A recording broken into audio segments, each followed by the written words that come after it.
आइए बच्चों, class 10th के पॉलिनोमियल चैप्टर पर चल रहे अपने इस वीडियो लेक्चर सीरीज को हम लोग और आगे बढ़ाते हैं। इस वीडियो लेक्चर सीरीज में हम एक और इंपॉर्टेंट क्वेश्चन कवर करने जा रहे हैं, तो बच्चों से रिक्वेस्ट है कि वीडियो को लास्ट तक जरूर देखिएगा। ठीक है, आइए सबसे पहले क्वेश्चन को समझते हैं। यहाँ पर हमें एक पॉलिनोमियल दिया गया एफ ऑफ एक्स, जो कि क्या है, x cube plus 2x square minus का 11x माइनस का 12। ध्यान से सुनिएगा, यहां पर हमें एक पॉलिनोमियल दिया गया एक्स क्यूब प्लस का 2x स्क्वायर माइनस का 11x और माइनस का 12। तो आप सभी को पता है यहां पर इस पॉलिनोमियल की जो हाईएस्ट पावर यानी जो डिग्री है वो कितनी है, 3। तो इस पॉलिनोमियल के कितने जीरोस निकलेंगे, 3। कौन कौन, अल्फा बीटा और गामा, जिसमें से एक जीरोस यानी अल्फा दिया गया है माइनस का 1, एक जीरोस यहां पर दिया गया है क्या, माइनस का 1, और यहां पर पूछा जा रहा है दूसरा जीरोस और तीसरा जीरोस यानी बीटा और गामा। तो कैसे यहां पर अगर क्यूबिक पॉलिनोमियल का एक जीरोस दे दिया जाए और बचे हुए दो जीरोस पूछे जाएं तो कैसे उसको फाइंड करेंगे, आइए देखते हैं। ठीक है, आप सभी को पता होना चाहिए कि ये जो अल्फा बीटा और गामा, ये जो अल्फा बीटा गामा की वैल्यू होती है एक्स की ही वैल्यू होती है। तो इसका मतलब ये हो गया, ये जो अल्फा दिया गया ये वैल्यू किसकी है, एक्स की, ये भी वैल्यू एक्स की होगी और ये भी वैल्यू एक्स की होगी। तो ओवरऑल कहने का मतलब यह है, यहां पर एक्स की वैल्यू निकलेंगी 3, जिसमें से पहली वैल्यू को अल्फा, दूसरी वैल्यू को गामा, दूसरी वैल्यू को बीटा और तीसरी वैल्यू को गामा बोला जाता है। अब यहां पर ध्यान से देखिएगा, तो ये आ गया पहली वैल्यू -1, तो ये हो गया हमारा क्या, अल्फा -1। ठीक है, अब यहां पर ये क्या, जीरोस। अब आप इस -1 को अगर आप इधर लाएंगे तो ये तो जीरोस है, क्या बेटा, जीरोस। लेकिन जैसे आप -1 को इधर ले आएंगे तो ये बन जाएगा प्लस का 1 और इधर इक्वल टू क्या हो जाएगा, 0। तो यहां पर ये जो x + 1 है ये क्या बन जाएगा, फैक्टर। क्या बन जाएगा बेटा, फैक्टर किसका, ऑफ f ऑफ x का। ठीक है, ये बेसिक कॉन्सेप्ट क्लियर होना चाहिए कि अगर x की वैल्यू समथिंग हो, वो जीरोस हो और उसको आप इधर ले आए तो वो उस पॉलिनोमियल का क्या बन जाता है, फैक्टर।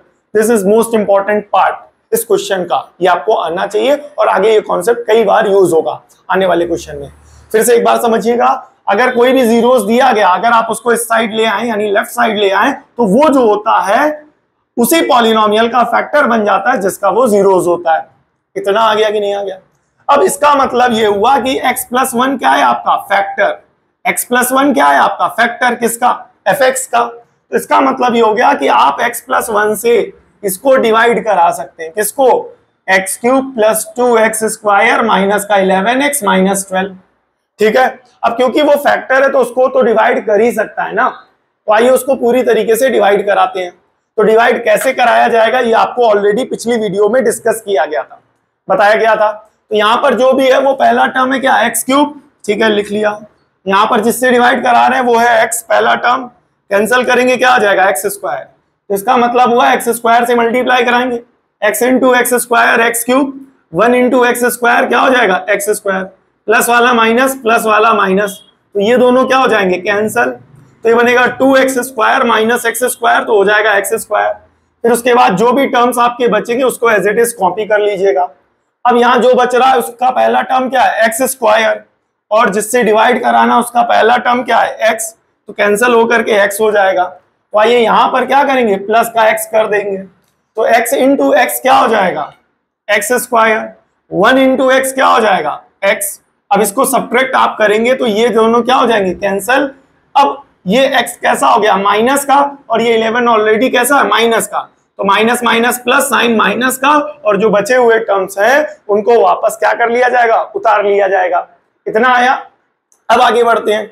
अब यहां पर पहला टर्म कितना है, देखिए माइनस का 12x, और यहां का जिससे डिवाइड करा रहे हैं वहां का पहला टर्म है x, तो x से x कैंसिल, फाइनल आ गया माइनस का 12। इसका मतलब अब यहां पर आपको किससे मल्टीप्लाई कराना है, माइनस के 12 से। तो -12 × x माइनस का 12x और 1 × माइनस का 12 माइनस का 12, माइनस वाला प्लस, माइनस वाला प्लस। अब यहाँ 12x कैसा है, माइनस का, और यहाँ 12x कैसा है, प्लस का, तो कैंसिल। यहाँ 12 कैसा है, माइनस का, और यहाँ 12 कैसा हो गया, प्लस का, तो कैंसिल। ओवरऑल ये कितना आ गया, 0। फाइनल आंसर आपका कितना आ गया, 0। इतना आ गया कि नहीं आ गया। ठीक है, अब आप लोग यहाँ पर स्क्रीनशॉट ले लीजिएगा इसका। ठीक है, अब यहाँ पर बचे हुए दो जीरोस कैसे निकाले जाएंगे, ध्यान से देखिएगा। ठीक है, आपको पिछली वीडियो में एक फॉर्मूला बताया गया था, क्या, dividend is equal to divisor into quotient plus का रिमाइंडर। तो डिविडेंड आपका कितना है बताइए, एक्स क्यूब, ठीक है। डिविडेंड आपका कितना है, ध्यान से देखिएगा, एक्स क्यूब, ठीक है, प्लस का 2x स्क्वायर माइनस का 11x माइनस का 12 is equal to divisor. Divisor कितना है आपका, x प्लस का 1 इंटू क्वोशिएंट, क्वोशिएंट कितना है आपका x स्क्वायर प्लस का 1 माइनस का 12 और प्लस का रिमाइंडर, रिमाइंडर कितना है 0। तो जब आप प्लस 0 करेंगे तो ये वैल्यू एज इट इज रहेगी। तो कहने का मतलब ये है कि जिस पॉलिनोमियल के जीरोस बताने थे वो अब पॉलिनोमियल अब फैक्टराइज हो गया है, या कह सकते हैं एक तरीके से सिंप्लीफाई हो गया है। ये था क्यूबिक, बट ये अब ये दो पॉलिनोमियल में टूट गया है, जिसमें से एक पॉलिनोमियल कैसा है, लीनियर, और बचा हुआ जो दूसरा पॉलिनोमियल है वो कैसा है, क्वाड्रेटिक, ठीक है। अब यहां पर बचे हुए दो जीरोस को फाइंड करने के लिए इस क्वेश्चन को आपको क्या करना पड़ेगा, 0 के बराबर। तो क्वेश्चन कितना आया है, एक्स स्क्वायर प्लस का 1 माइनस का 12 बराबर 0। कितना आया है, एक्स स्क्वायर प्लस का, सॉरी यहां पर, सॉरी एक्स होगा, ध्यान से देखिएगा, ये एक्स होगा तो यहां पर एक्स रहेगा, ठीक है, ये रहेगा एक्स। तो आपका क्वेश्चन कितना आया है, एक्स स्क्वायर प्लस का एक्स माइनस का 12 इज इक्वल टू 0। ये पार्ट समझ में आया। अब ऐसी सिचुएशन में इस क्वाड्रेटिक पॉलिनोमियल को कैसे सॉल्व किया जाता है, ये ऑलरेडी पिछली वीडियो में आपको काफी सारा बताया गया है पहली एक्सरसाइज में, ठीक है। स्टार्टिंग से जो बच्चे देख रहे होंगे उनको ये प्रॉपर समझ में आ रहा होगा आई होप, और अगर नहीं आ रहा तो आप कमेंट करके बता सकते हैं, ठीक है। और जो बच्चे नए जुड़े उनसे रिक्वेस्ट है कि हमारी पूरी प्रॉपर प्ले लिस्ट को फॉलो करें, जिससे उनको अच्छे से समझ में आए पूरा टॉपिक अच्छे से, ठीक है। तो अब कैसे इसको सॉल्व करेंगे, बताया था एक्स स्क्वायर का कोफिशिएंट 1 है, इसको कांस्टेंट से मल्टीप्लाई कराओ, फाइनल आएगा 12। अब इस 12 को ऐसे फैक्टर्स करो कि इनका जो फैक्टर्स एडजस्ट किए जाए उनको वो जो बनाए वो एक्स का कोफिशिएंट बनाए, और यहाँ पर एक्स का कोफिशिएंट कितना है आपका 1, ठीक है, साफ साफ दिख रहा है। 12 के फैक्टर्स एक बनेंगे 4 और एक बनेंगे 3, 4 माइनस 1 3 कर दोगे, 4 में से 3 माइनस करोगे कितना आ जाएगा 1। तो आइए करते हैं, ठीक है, यहाँ 1 हटा दे रहे हैं, ठीक है, कोई नीड नहीं इसकी। तो ये हो जाएगा एक्स स्क्वायर प्लस का 4x माइनस का 3x माइनस का 12 बराबर में क्या हो जाएगा 0। अब इन दोनों में क्या कॉमन है, x बचेगा x प्लस का 4, इन दोनों में क्या कॉमन है माइनस का 3, तो बचेगा x प्लस का 4 और इज इक्वल टू क्या हो जाएगा 0। आई होप ये चीज आपको प्रॉपर समझ में आई होगी।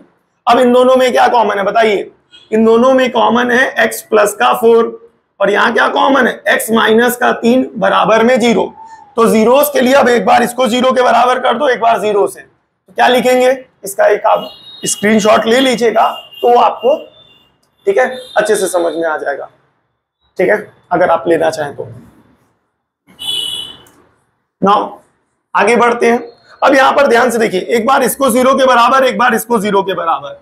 तो यहां पर x प्लस 4 को आप 0 के बराबर करेंगे और यहां क्या लिखा हुआ है x माइनस 3, इसको भी 0 के बराबर करेंगे। तो प्लस का 4 उधर जाएगा तो माइनस का 4 और माइनस का 3 उधर जाएगा तो प्लस का 3। तो ये काम करेगा बीटा का और ये काम करेगा गामा का। तो यहां पर आपके बचे हुए जो दो जीरोस हैं वो आ गए, एक आ गया बीटा और ये आ गया गामा।